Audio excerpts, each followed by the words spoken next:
And yet, when Jesus began to teach, as He sat down on that Galilean hillside, there were people there that were very, very religious, very devoted.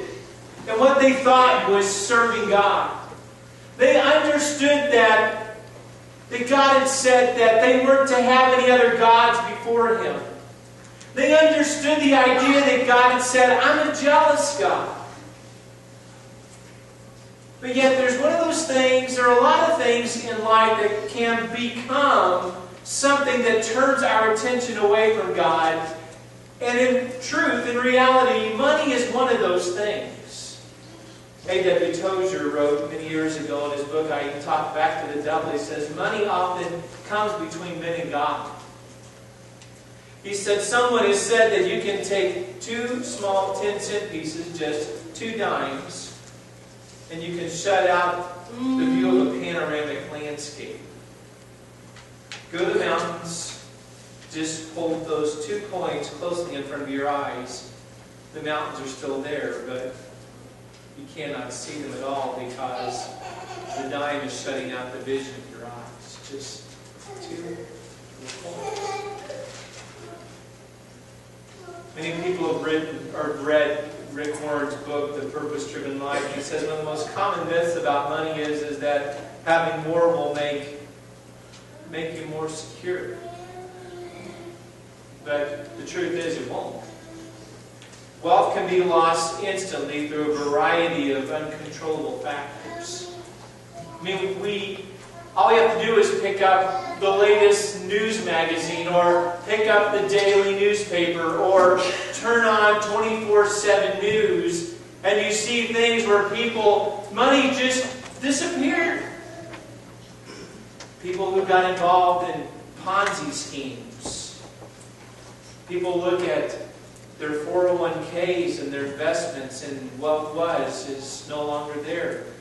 People who had made plans and investments that everything was going to be just right for their retirement, and they got there and there wasn't anything there. Many people thought that they had so much security in the equity of their real estate, and there was a thing called a bubble when values of homes plummeted. Rick Warren goes on to say that real security can only be found in that which can never be taken from us. And the one thing that we know that can never be taken from us is our personal relationship with Jesus Christ. Something that was really a vivid reminder to me just a few weeks ago is, most of you know I have a new grandson, and he's just a little over a month old. And I was just reminded of this, that this is really true. We brought nothing into this world. The Bible tells us, and that's the way we're going out. I mean, we all get that, don't we? I mean, we understand that. That's the way we come in. That's the way we go out. But why is it that everybody's world falls apart when the reality of that kind of smacks you in the face? Why is it that people come unraveled and unglued and they don't know how to deal with all of this? I visited with a man one night on the phone who was going through a very difficult time in his life because of health issues, economic issues, and the economy. Everything was working against him. He was going to lose his home. He was going to lose his business. He was going to lose his truck. To be honest, I always lose our cars. I think that probably is, But everything that was dear to him, he was losing. And probably wasn't much comfort to him. But I listened for a while, and I said to him, I know this isn't going to be much help. But I said, did you ever stop to think that one of these days you were going to leave it all behind anyway? Did you ever stop to think that one of these days you were just going to leave all that behind anyhow?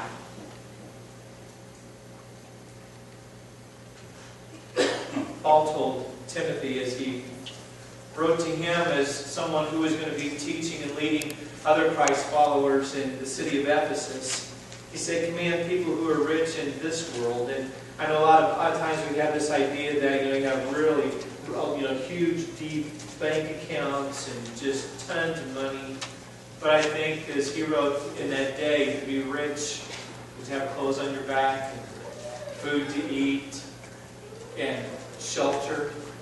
And sometimes I just don't think we realize how rich we are. But those who are rich in this world, not to be proud, tell them not to put their hope in riches. Wealth is so uncertain. Command those who are rich to put their hope in God. Erwin Lutzer pastors the Moody Church in Chicago, and he wrote a book called The Back Door to Success. And one of the things he says in that book is, it is impossible to develop true worshipers of God and influence around. Why would that be? Why would that possibly be? Because one of the things that I find that happens is, the more affluent people become, the less they need God. Because they put their hope and their trust in them, because that's what's going to take care of them. And one of the wonderful things that God does for us sometimes is that He allows things and circumstances to come into our lives to remind us how desperately we really need Him, because all these other things eventually will just disappear. The battle comes down to what Jesus talked about, this battle over which master you're going to serve. He says in verse 24 of chapter 6 that no one can serve two masters. In verse 21, as I read it from the paraphrase of the Message, he says, it's obvious, isn't it? That the place where your treasure is the place that you will most want to be and end up being. Some people wonder sometimes why. They seem kind of surprised that things are like they are. People seem surprised that, well, why are things like this? And yet if you pick up the Bible, you find that it's very relevant. You find that some answers to some questions that sometimes otherwise we wouldn't have answers to. Paul, again, as he writes to his young companion in the ministry, Timothy, again, someone who's going to be leading other Christ followers, he says to him, we find in 2 Timothy 3, he says in the last days, I think we could surmise that those are some of the days we're living in. He said people will love themselves. They will love money. They will brag and be proud. They will tear others down. They will not obey their parents. They won't be thankful or holy. They won't love others. They won't forgive others. They will tell lies about people. They will be out of control. They will be wild. They will hate what is good. They will turn against their friends. They will act without thinking. They will think they are better than others. And then I want you to notice what it says. Paul said to Timothy, they will love what pleases them instead of loving God. They will act as if they're serving God, but what they do, they will show they have turned their backs on God's power. Those who walked with Jesus, who saw Him do the things that He did as He met the needs of those who were down and out, those who were hungry He fed, to those who were sick He healed, He even raised people from the dead. And you come and you find that the impact of those things that happen, and you find that as John, one of Jesus' disciples, later writes in 1 John chapter 2, he said we need to focus on those things that are really permanent. He said, don't love the world or anything in it. Again, you see that struggle between which master you're going to serve, because he said if you love the world, the love of the Father isn't in you. And then notice what he says. Here is what people who belong to the world do. They satisfy their sinful nature. What their sinful nature wants to do. They long for what their sinful eyes look at.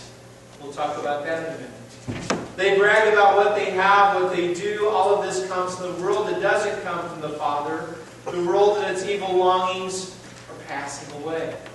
But those who do what God wants them to do will live forever. See, there is a core value that we have as a part of our ministry. One of the core values that we deeply cherish is about changed lives.